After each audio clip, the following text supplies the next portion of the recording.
G'day everyone, Phillip Bigg from Shooters Union Australia. I am the Tasmanian president, and with me I have Steve from Hunters4Hope in Tasmania. Is a reclassification of deer so then they can start being poisoned. I think that's just absolutely criminal. So we've got to try and push for the best outcome to use these natural resources. And I know that the agriculture industry is under a lot of stress when it comes to wallaby, rabbit and deer. Messing up fences, eating crops, and the costs involved is huge. But we've got to think about bigger pictures here. And I want to know also, how are the deer numbers in New Zealand, and what are their, are they decimating farms as much as they are here? Is it really messing up paddocks, to the degree that farmers are losing massive amounts? Well, to put sort of things in perspective, we were out hunting last weekend, and we get calls from different hunters from time to time when they've got a bit of a deer problem. So myself and Adam will go in and take some thermals in and shoot some deer. And so last weekend we went out shooting, and to be honest, I live in a suburb in a town size section, and leaving here half an hour later we're on farm. And we are looking at deer through a scope. We can see them. So they're reasonably close to built-up areas. On this farm, we had a bit of a play around before dark, shot a couple of pigs, and then we were hunting that night, and the deer have got smart to what's going on with day shooters using day scopes and spotlights. So they're not coming out until later now. But we found at about 11 o'clock at night walking around, we counted over 70 deer over across 3 paddocks. So that same farm, approximately the same time last year, we went into, saw a similar problem. We took 40 deer out of there in about 3 weeks. And we had a chat with the farmer about how much damage the deer are doing. And he reckoned it was about $30,000 worth of crop he'd lost. So to put that in a way you can understand, the first night we were in there shooting, it was in a fodder beet paddock, which I don't know if you know what fodder beet is, but it's like great big Swedes. And I was in there in a side-by-side, and I struggled to get through because I stick out of the ground quite a bit. By the time our last night in there, 3 or 4 weeks later, I was driving around the paddock in the ute because there was no crop in there, and it had no stock in there at all. Yeah. Yeah, so I think everyone can definitely agree that they eat their weight in gold, I guess you could say. Absolutely. So how are you finding the breeding numbers in New Zealand? Are they consistent, or are they dropping? Are they growing in specific areas where you're not hitting? What's happening there? I don't have the exact figures, and it's really just probably a personal opinion more than anything. Yep. But I genuinely think that during that lockdown period over COVID, basically we didn't really hunt for a couple of years over here. So the numbers really exploded then, which in some ways was good because you're getting a lot more trophy stags. And if you're after a trophy, there's a lot more opportunity. But the breeding numbers, particularly on Crown-owned land, was huge. To go out and see now, if you go out and see a mob of 5 or 10, that's probably a small mob. The biggest mob we've counted, I think, was 62, and primarily red deer, but there's also fallow around as well. It's interesting that you talk about the lands available, like as we talked the other night, that you can hunt quite a lot of public lands, I guess you could say. Yep. In Tasmania, we have a massive issue where we've actually lost a lot of land where we can hunt. So where they did the aerial culling, which is the World Heritage Area, in between from there is a sustainable timber plantation. And then we move into agricultural zones, and we know that the deer love agricultural zones. That's if there's food, they're there. Yeah. And so that's why farmers are having such a large issues, because they're surrounded by sustainable timber areas, which we're not allowed to hunt. We do have a little permit system for certain zones, but they're completely pointless, and it's not enough. Whereas sustainable timber has a lot of land all around Tasmania, surrounding agricultural areas, and I think we can make a greater impact if we're given access to those lands, and they know where they're harvesting timber.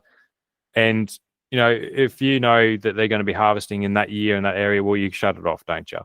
So you would probably have a huge amount of numbers surrounding these farms that is probably public land as well. Yes. Yeah. And you'll be picking them off coming into these agricultural zones around the fences and boundaries. Yep. More than anything, I guess I could hazard a guess. Those 70 deer across 3 paddocks I just spoke about, that particular farm boundaries Crown Estate, so public land, what we call DOC land, so Department of Conservation. So Crown-owned land, anyone can go there. You can go there hiking or tramping or camping or hunting, whatever you want to do. And you just see the deer pour out. They just keep coming. You'll shoot a couple of deer and you'll turn around and 400 metres behind you, deer are jumping back onto the grass out of the native timber because the grass is easier pickings for feed. Yeah. So it's, yeah. Well, there we go, Tasmanian government. When you're listening to this, they are in those areas and you should let us have access to it to help out the farmers. It's an absolute key asset. Also, do you have to pay any like licenses, or do you have any permits for these public zones? There is a hunting permit. I don't hunt a lot on conservation land. Luckily, even though I'm a butcher by trade, I actually work as a stock agent, and through my work, I have a lot of contacts for farms and farmers. Particularly if they have deer problems, they tend to give me a ring. So I haven't hunted on conservation land for a long time. I do believe there's permits and things that you need to have and apply for, but it's not price inhibitive. It's just a nominated fee. I think it's just a money gathering exercise, probably. Yeah, and I think there is an opportunity here for the state government too. If they even just charged every hunter $10 to have statewide access to sustainable timber lands, well, I mean, that helps them a little bit, and it gives us a lot more opportunity to help farmers and help community if they could update the game meat regulations. I think every hunter would happily pay $10 rather than paying a farmer $1,000 to go and hunt on their farm, which in some cases is happening in Tasmania. But the bigger issue that I'm hearing is the hunters that have done the wrong thing by the farmers, which is just absolutely disgraceful. And I will call it out. If I hear about it, I'll call it out, because it's not on. If you're on someone's property shooting deer, do the right thing. Don't leave rubbish. Don't break through fences. Don't destroy their paddocks. Do what you're there to do, and get out. Stop stuffing up for everyone else, because we're seeing a massive blowback now where farmers are saying, nah, stuff it. And some of them are just actually wanting to reclassify deer so they can poison them, because they're so fed up with this issue with recreational hunters. And I can completely understand where they're coming from, but we need to change this attitude and start working together, I think. Well, there's a lot of high country farmland where obviously it's difficult to access and that sort of thing. And to genuinely control the deer out there from a ground-based perspective is almost impossible. So that is the country that they'll do deer culls, or they'll have the commercial venison guys in there that do helicopter shoot and recover them. So commercially. But there's a lot of farms that are not in that situation and are more around built-up areas that still have a deer problem. And I know from my point of view, if I have access onto anybody's farm, I leave it as I found it. If leave the gate as you find it. Don't leave your rubbish lying around. It's even to the point that if you're in the middle of a paddock and you shoot a few deer, just take the guts over the fence and throw them in the bush. Just Yep. don't leave them lying around. But there is plenty of people that just don't care, and it always seems to be the minority that ruin it for the majority. Yeah. So I know most farmers in New Zealand don't charge people to come hunt on their property, as far as I'm aware. But there is a level of courtesy there as well. So, yeah, is there education that might actually be helpful to some of these groups that ruin it for others? I don't know.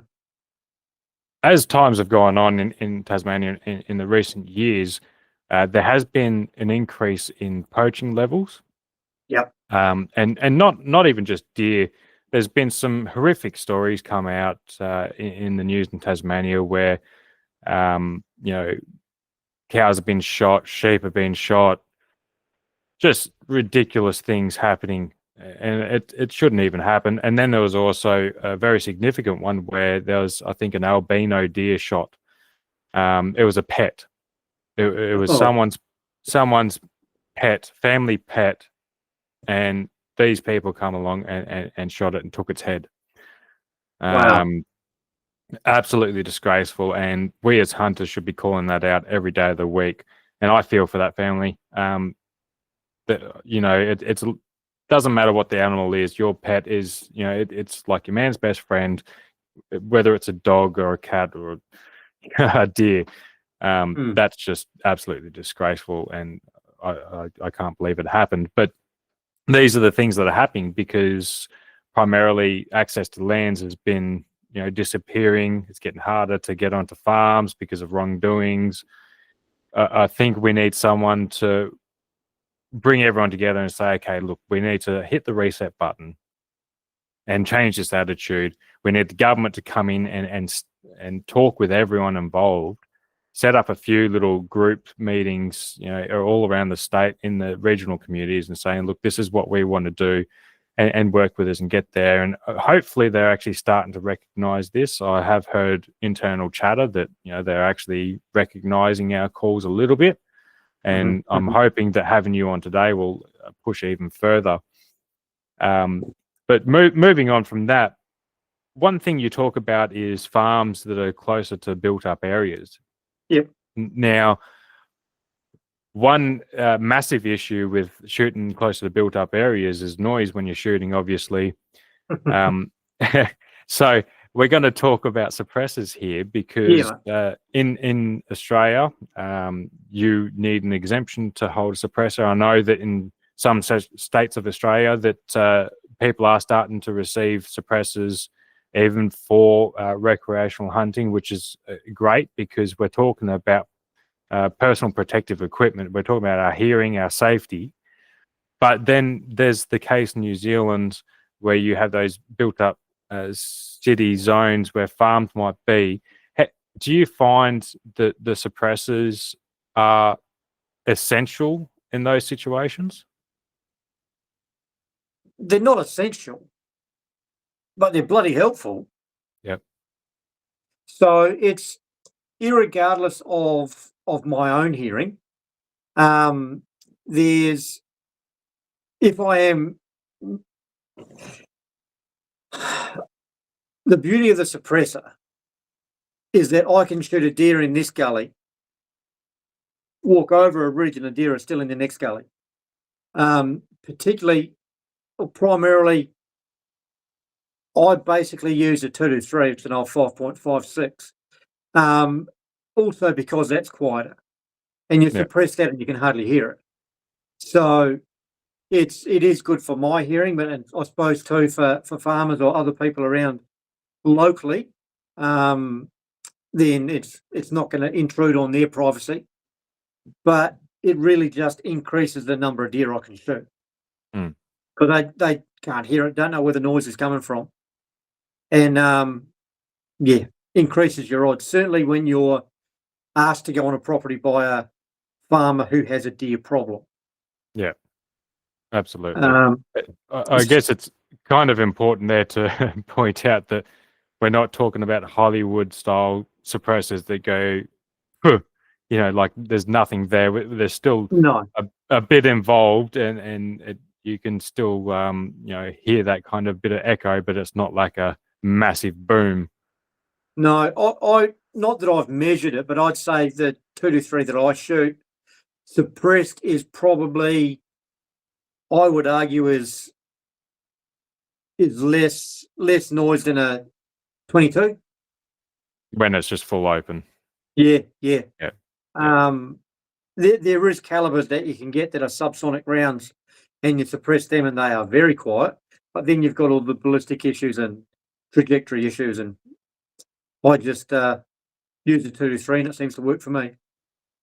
Yeah, so one of the things that I've been pushing for in Tasmania, and I am in the midst of actually putting in an exemption.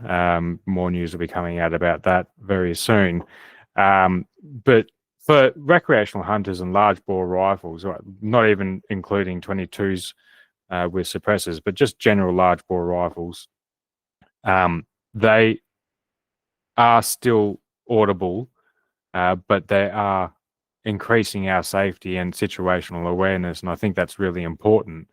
So in New Zealand, how does that work with your firearms legislation? It's a suppressor is just like any other accessory. I can go in there and buy any suppressor for any firearm.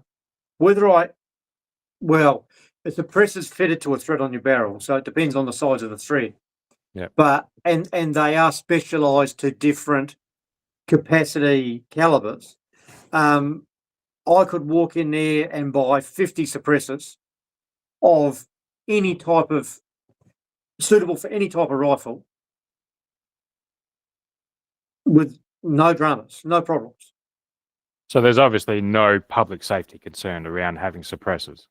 Not at all. Not at all. No, I think they're personally safer, but that's I don't have any background behind that. It's just my opinion.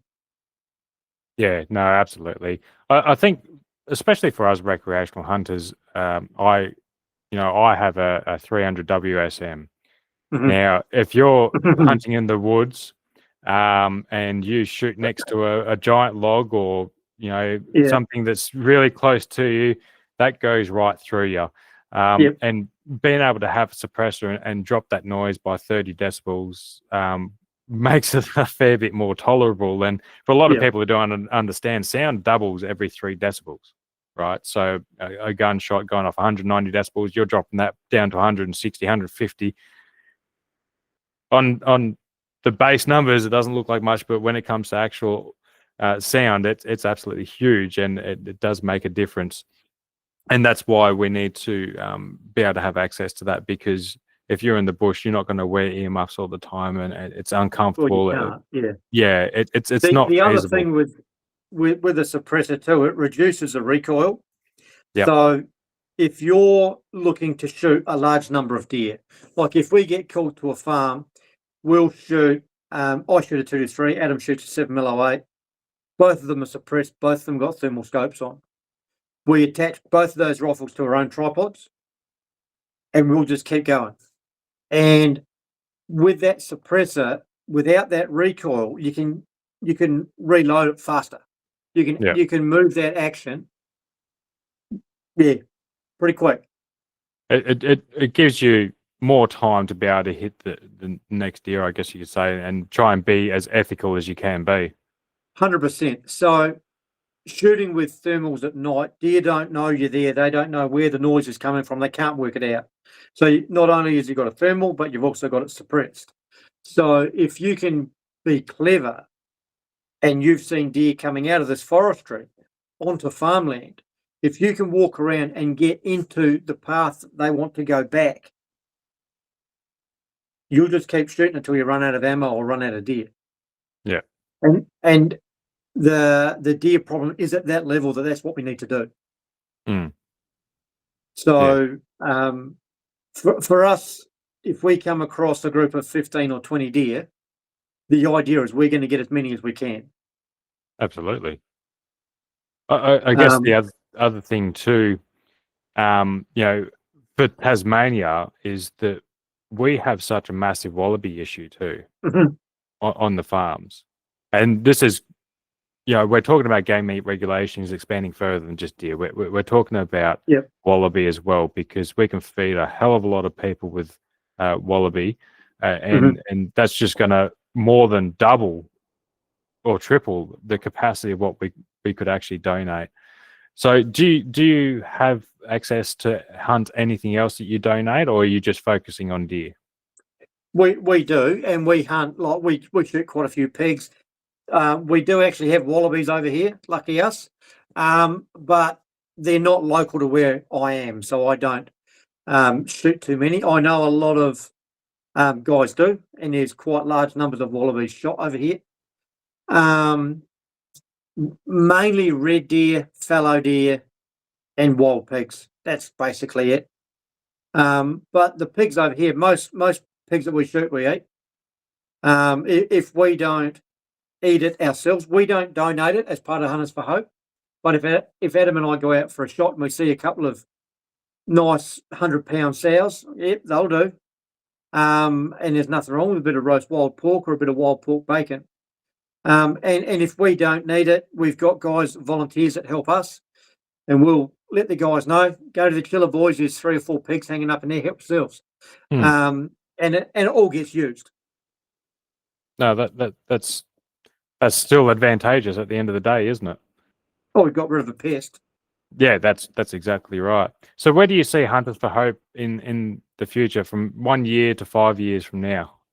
Well, we're probably not far off the capacity of what we're able to do with our current processes at our current property. So basically, we just operate out of a freezer container and a game chiller at the back of Adam's property. He's got like I'm not sure what you call them in Australia, but what they call a lifestyle property. So it's a 10-acre farmlet sort of thing. And we've just got a bit of gear set up there, and we just operate from there. And for us to get to the level of doing sort of 13, 14 tonne a year, so you're looking over a tonne a month, every month. I don't know that we can really get a lot bigger.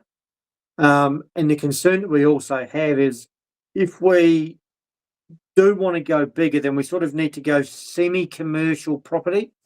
And the idea, the story of Hunters for Hope, that started out as 2 guys with an idea, ripping the skin off deer with a digger in the backyard, to donating tons of meat, and genuinely actually making a difference to food poverty.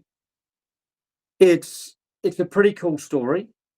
And if we went down the commercial line, which we could possibly do, I don't know if the public would have get behind us the same as they do.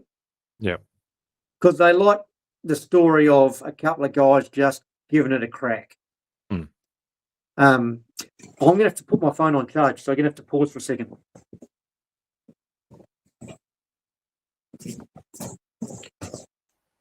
Yeah, it wasn't plugged in. Sorry about that. Carry on. Sorry, Marnie, you're going to have trouble with that one. It'll be fine. Don't worry about it. Yeah. Thanks, man. FYI, you'll continue on, but I will be making this a 2-part series. Okay, good as go. All right, no worries. Well, I think we're getting close to done anyway. All right, so just wondering also, with how you operate, when we talked the other night, you said that, the initial startup cost yourself a substantial amount of money. What did you have to do to get everything started and running, to get you off the ground to start with, and how are you still able to keep going now? So I suppose, to put one thing out there, we've done what we have up till now with no government funding, 0. So we have been completely reliant on donations and some corporate and commercial donations. We've actually got one very generous philanthropic donor that has been extremely generous, And without that one particular person, we wouldn't still be running. Mm. When we started out, Adam and I were really passionate about wanting to get it up and running. So we just did things, and we just used our own money and our own fuel to get around, and didn't worry about it because we just saw the end goal and we just wanted to get there. We got asked to do a costing of what it cost us to set up, and we thought over the first sort of 6 to 12 months that between Adam and myself, we'd put between $15,000 and $18,000 of our own money into Hunters for Hope to get it up and running.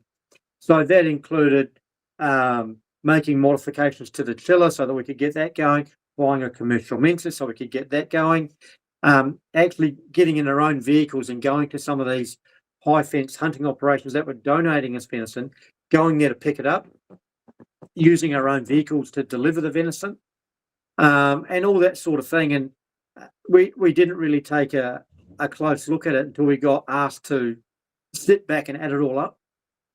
And yeah, I'm glad I didn't tell the wife at the time, but yeah.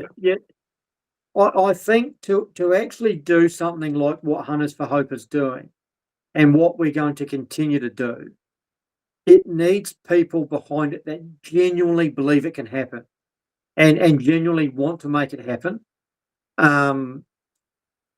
It's really cool for us to see where it's grown and where it's potentially going. But we started out with nothing, like zero, no money, no grant, no one. All we had was a piece of paper that basically said you can sort of do it, but we don't know. And we did it anyway. And we sort of started with the concept that forgiveness was easier than permission. And we just gave it a crack. And there was times I go, oh, I think we might get in trouble. We'll give it a go anyway. So it's, I suppose the difference, a main difference that I can see between Hunters for Hope and hunting in New Zealand compared to what we've sort of spoken about and hunting perception in Australia is that over here, hunting is a way of life. It is accepted. I could, if I needed to go to the gun shop, I could drive to the car park, walk across the car park with a gun bag in my hand, with a rifle in my gun bag. No one would look at me. You wouldn't do it in Australia. No. So, but it's, I think too, along with that, people are a lot more conscious of firearm safety and they don't want to intimidate people. Like you wouldn't walk around with a shotgun over your shoulder and wait for the bus, you know. Yeah, it's there's a greater level of understanding because it is so widespread. I would probably say, and it may be the circle of people that I knock around with, I would know more people that have a firearms license and firearms that don't. That's that's unreal. That compared to Tasmania, I think we have about 40 to 50,000 license holders out of 550,000. Yeah. And not a large portion of them hunt, from my understanding. When we look at the numbers, so I think you're right about that being a part of the culture, and especially in Australia, we've lost a large portion of that culture, that the heritage of hunting and putting food on the table for starters. But I think New Zealand also still has a large aspect of community still entrenched in them. Whereas, a lot of the areas that I have traveled to over the years, most people don't even know their neighbors anymore. Yeah. And that's causing a larger issue. And going back to the stone soup, is everyone coming together. It's fantastic to see New Zealand still has a lot of that kind of commitment with community, and that's understanding of what you're doing and that you're not out there to harm or do anything, and don't have that fear in the community. I think we need to re-educate a lot of people in Australia, especially in Tasmania, since they closed down the school shooter programs where kids were taught how to shoot, and these are things we need to work towards, and these are things that I plan to strive towards as Shooters Union President of Tasmania, is push for these programs to be reintroduced, because without education you've got nothing but fear. And I think that's why we've got to have these conversations like we're having now, to get people to understand what we're doing, what we're about, and that we actually are humanists and we do care. We're just trying to do our best. I think to a lot of the, and it's going to sound a bit funny, but the coming of age stuff around firearms and going hunting with your dad or mates going out, and you might have a mate from town that doesn't do any hunting, but he comes out and he has a shot and he has a great time. But as we spoke about the other night, if I come to Tasmania to stop at your place and go out for a hunt, there's no way that I could borrow your rifle, even though you've got a license, and go and shoot a deer. And I guarantee I've shot more deer than most. I've shot quite a few. So I know my way around a rifle, and I know my way around firearm safety. But for me to think that, okay, well, I can go to Tasmania and give you guys a hand and clean up a few fallow for you.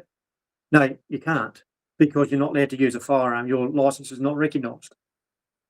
That's right. So in New Zealand, as I think we're talking the other night, that remind me that a non-licensed firearms holder can go hunting with you. Yep, correct.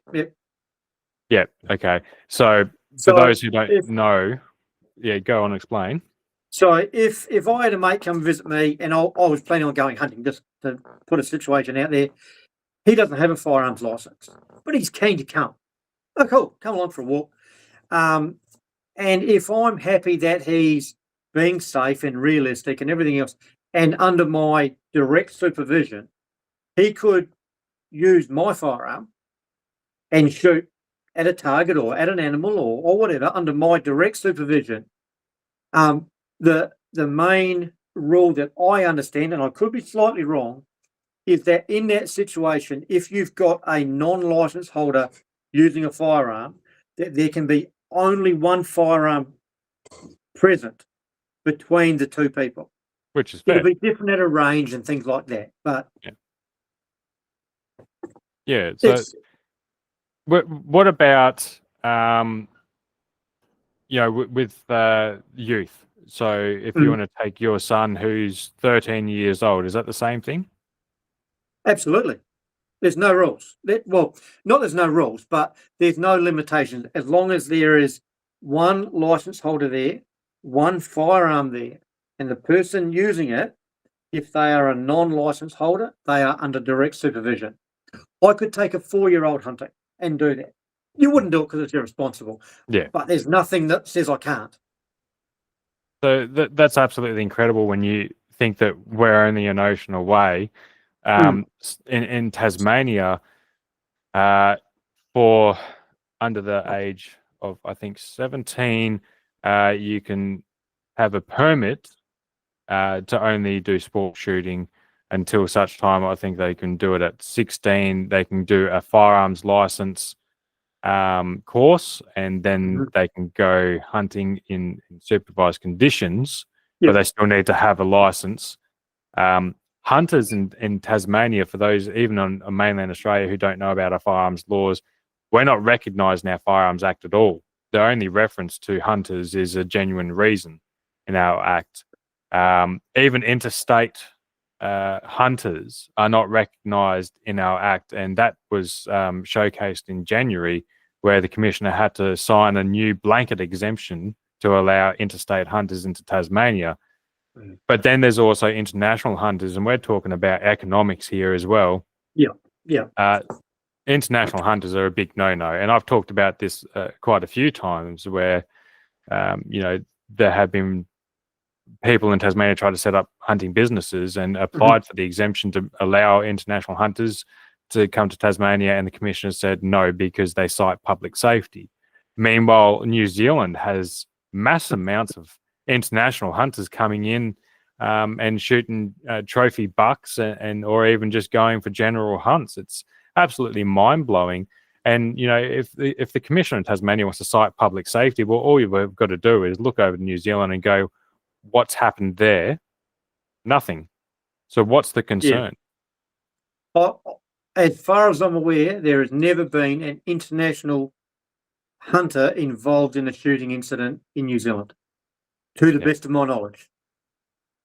Yeah, of any description. Yeah. And that just shows how backwards the Tasmanian Firearms Act is, and that we need a complete overhaul. And we need to have the ability for Shooters Union and other recreational hunting representatives be involved in the discussions about fixing the ambiguity in our act. You know, at current, say you're in Tasmania and you borrow my firearm, the second you're driving away with it in the car, you're technically trafficking a firearm. They won't fix that. I've provided through my lawyer a legal document to put on the table in Parliament to fix that. So no one can be done with trafficking a firearm, even though you're both licensed firearms holders. The government here won't recognise that these things need to be fixed, and essentially we need to rewrite our act, our game meat regulations, and everything else in between, so we can start getting to work and doing better, not just for the community, feeding them and helping them, but for our farmers and for our economy, because as we know, most hunters are also fishermen. So we should be doing our best to encourage that, not shutting that out. But what we've found too, most hunters that I've spoken with, obviously people that I've met through Hunters4Hope and that have sort of approached me, most people genuinely want to share their surplus. And up until sort of Hunters4Hope really cranked up locally here to our area specifically, there was sort of, it was almost a little bit too hard. People couldn't work it out. So what we've been able to do by having the chest freezers located around our local region is it gives people a drop-off point for their surplus. So what we're finding is more and more hunters that go out on the weekend as a family or whatever, because there's so many deer around, if they shoot, they're not going to go and shoot one deer, they'll go and shoot 2 or 3. And they'll probably keep the back stakes and some of the leg stakes for themselves. But a lot of the time we go and pick up the venison that's been donated by local hunters, and there'll be a bag of back stakes there. They've just got more than they need. So it's, I think Hunters4Hope is really, not only is it doing good things around feeding people, but it's actually giving people the opportunity to prove they're a good person. That's not the right way of putting it. To be a good human, you know what I mean? Just to share. So it's what we found genuinely is hunters, as a rule, are good bastards, and they want to share. So let them share. Like, I eat venison probably 2 or 3 times a week, and I have done for years. I haven't got sick yet. That's exactly right, isn't it? It's amazing how bureaucracy is ruling our lives, especially in Australia. We need to break free of that and put the control back in people's hands, as it were, and strive to be better people and better in the community. Right, I'll just pause there for a second. Is there anything else you want to talk about? It's probably good to mention there's other groups similar to what Hunters4Hope do under different names and different banners around the country. So we're just not one isolated group. I could think of half a dozen other groups that are doing similar but different to what we do. You want to give them a shout out? Yeah. And I'll probably give a shout out. We've got a group of old guys that help us out. We call Dad's Army. They're volunteers and they're good bastards. Yep. So, all right, so we'll go from that. Okay. So there's Hunters4Hope, but obviously it couldn't just be you guys doing all the good work in New Zealand. No. Who else is running around and helping out communities and doing the good deed? I can think of half a dozen groups off the top of my head, and they all go by different names, and they operate maybe slightly differently to the Hunters for Hope model, but they all basically do the same thing, and they harness and utilise primarily wild venison, and they process it in different ways and do it in different methods, but get it in to help food banks and charities. So, as much as Hunters for Hope would probably be the largest operation of its type that I'm aware of in New Zealand, there's similar groups regionally all over the country. So it's doing good things. Well, shout out to them. I think that, everyone who chips in and does their part are just fantastic people. There's probably more people than we could even name sitting here for an hour that, involved in it. And what about your operation? I mean, there's got to be quite a few people involved and helping out and volunteering their time. Who are they? Well, it sort of started out as just Adam and myself, and we basically did everything from picking up the venison to doing the mince to putting it in the freezer to delivering it, and we did the lot. And we sort of found a wee while back we were starting to get Hunters for Hope was starting to get quite time hungry for two guys. So we had a chat with Adam's dad, and he wanted to help out, and he had a few mates from the pub, and they wanted to help out. So we started off with a group of old buggers, and we called them Dad's Army because that's what they basically started out as. And they didn't like it at first, but now they've cottoned on.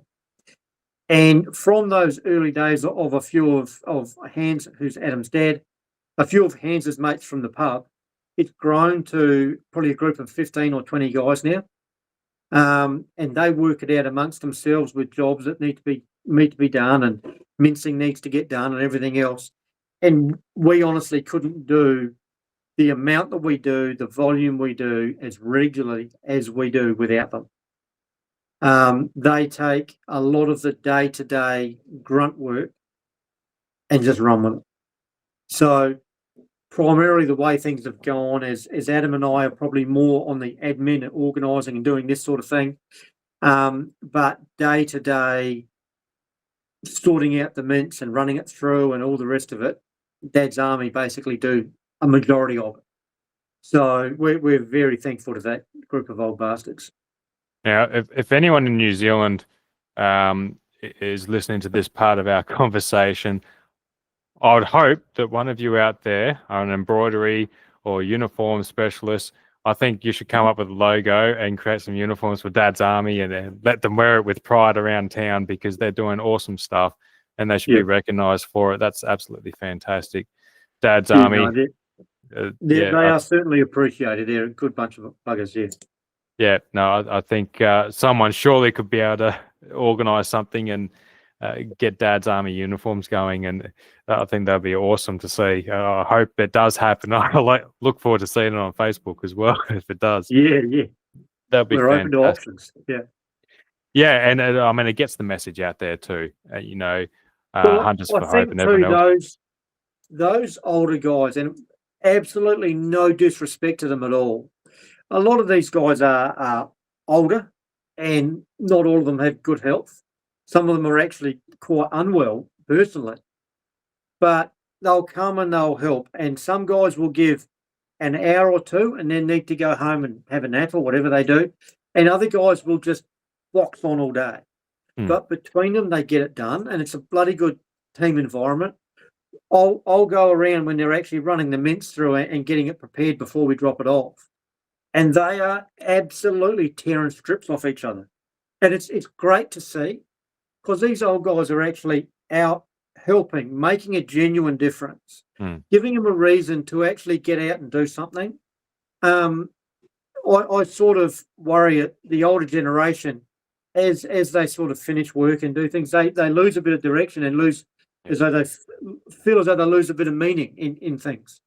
So by having Dad's Army there, as much as it helps us an absolute heap, I think it's good for them as well. I think they quite enjoy it. Absolutely. Yeah, absolutely. And I mean, in Tasmania, we have things like the men's sheds. Yeah, And, if the men's sheds come together and, came to be a part of a Tassie Hunters for Hope solution, that would be absolutely absolutely. amazing. Yeah, that'll But be a great step forward.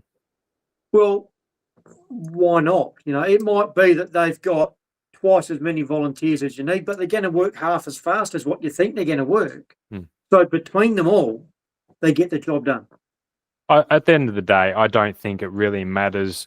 No, no. If one bloke can do an hour, if another bloke can do 10 hours, you're creating a camaraderie between these blokes that they're making an impact with the community too, and that should be celebrated because Yeah, it's giving them also something to strive for and live for and be proud of above all else.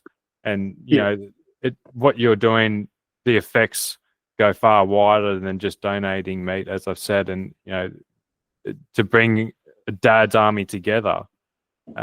It's wonderful, and I think the younger generation, the junior hunties you're talking about, they're seeing that they might, as they get older, when they have time to come in and do the same type of things or be involved with community groups and organizations and give their time as well, because it's really important to do.